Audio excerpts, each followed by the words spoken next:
Good afternoon, everyone. Today, I will introduce my study on one-step development process for thermophilic aerobic degradation of macrocrystalline cellulose. My presentation will have 5 parts: the introduction, objective, analytical method, results and discussion, as well as the future works. In the introduction part, I will first introduce you some background about the bioenergy production, basically to answer why do we choose to use cellulose for bioenergy production. Then the structure of cellulose will be reviewed because that is why it is so hard to use cellulose for bioenergy production. And then I will talk a little bit about the current biodegradation technology to use cellulose for bioenergy, and that is how we use cellulose for bioenergy production. What is cellulose? Pure cellulose is a no-taste, odorless white substance which is hydrophobic, insoluble in water and most of the organic solvents. Cellulose universally exists in plant cell walls. Cellulosic material includes trunks, stems, grass, as well as municipal waste. Lignocellulose is the form of cellulose existing in nature.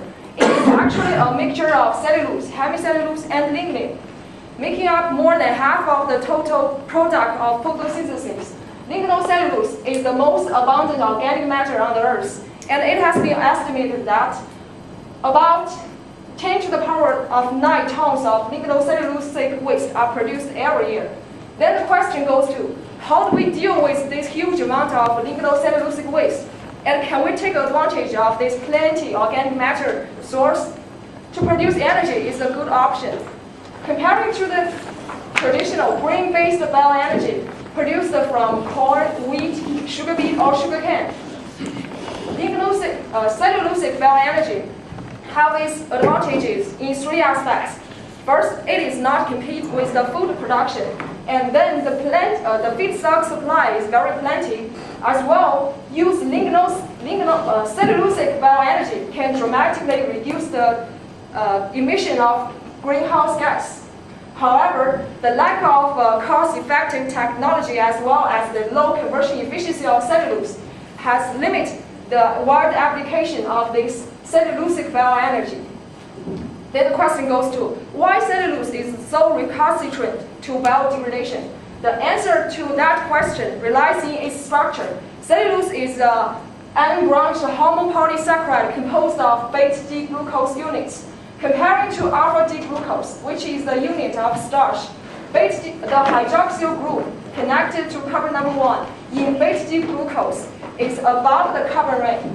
The differences among the structure units contributes to the fact that cellulose is much harder to degrade than starch, even though their chemical composition is quite the same.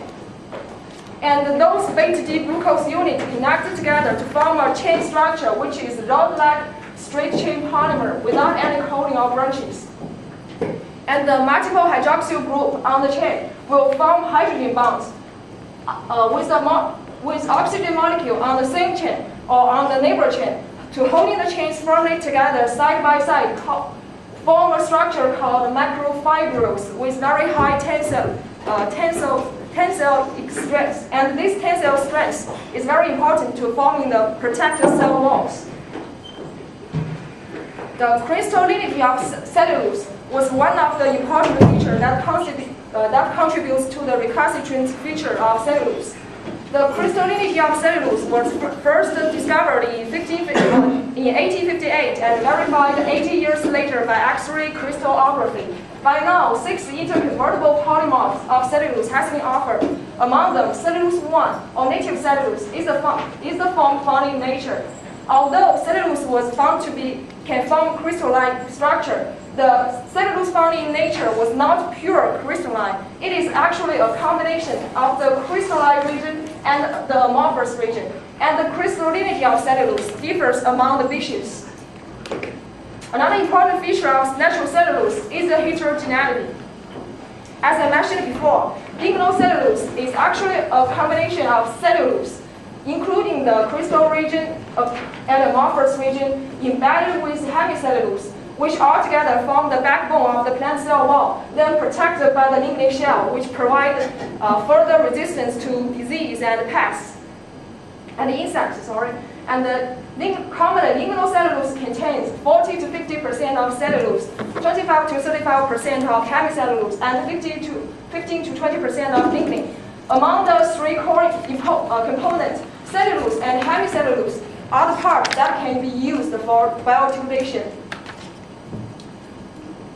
Within the recursive string structure of cellulose, the question then goes to how do we use cellulose for bioenergy production? The current aerobic technology involves two stages. First, lignocellulose will be hydrolyzed into reducing sugar in the process called pretreatment or hydrolysis of biomass. Then the reducing sugar will goes to the enzyme fermentation process to dissolve the products like ethanol, methane, or hydrogen. The goal of the pretreatment is to disrupt the lignin shell and reduce the crystallinity of the cellulose and make the substrate more accessible to enzyme attack for the fermentation. As a core part of the conventional two-stage treatment, pretreatment technology has been extensively studied for at least the last 15 years. And the conventional pretreatment technology includes stem explosion pretreatment, hot liquid water pretreatment, dilute acid, lime, or ammonia pretreatment.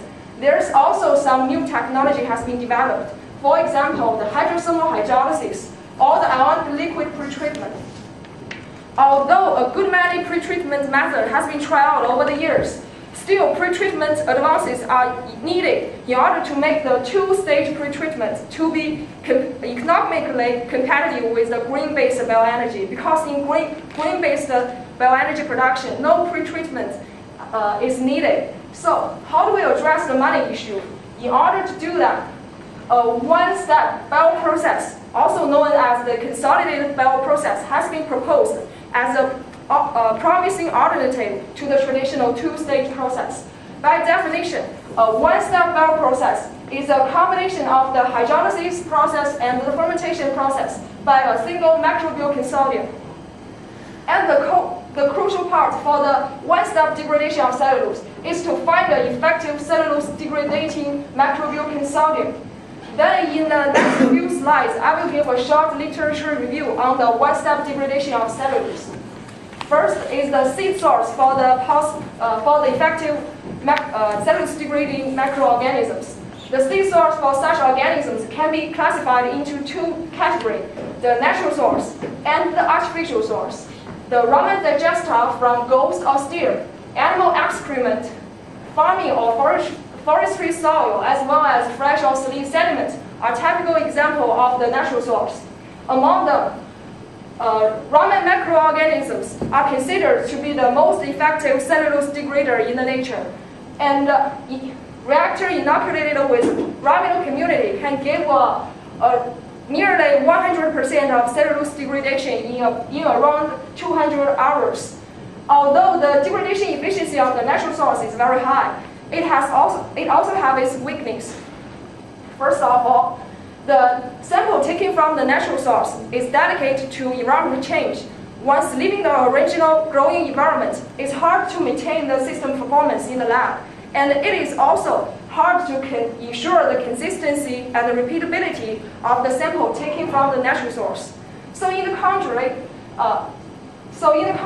the more easy to control artificial source, including aerobic digestion sludge, ADS, or landfill leachate, or leachate from aerobic digester. In general, the degradation performance of the artificial source is not as high as that of the natural source. It is generally, the artificial source can give 50 to 60% of cellulose degradation in around 20 days. Although the degradation performance is not that high, but this kind of source is easy to control and consistent. So to find an effective way to promote the degradation performance of the artificial source is also of great importance for the development of the one-step degradation of cellulose.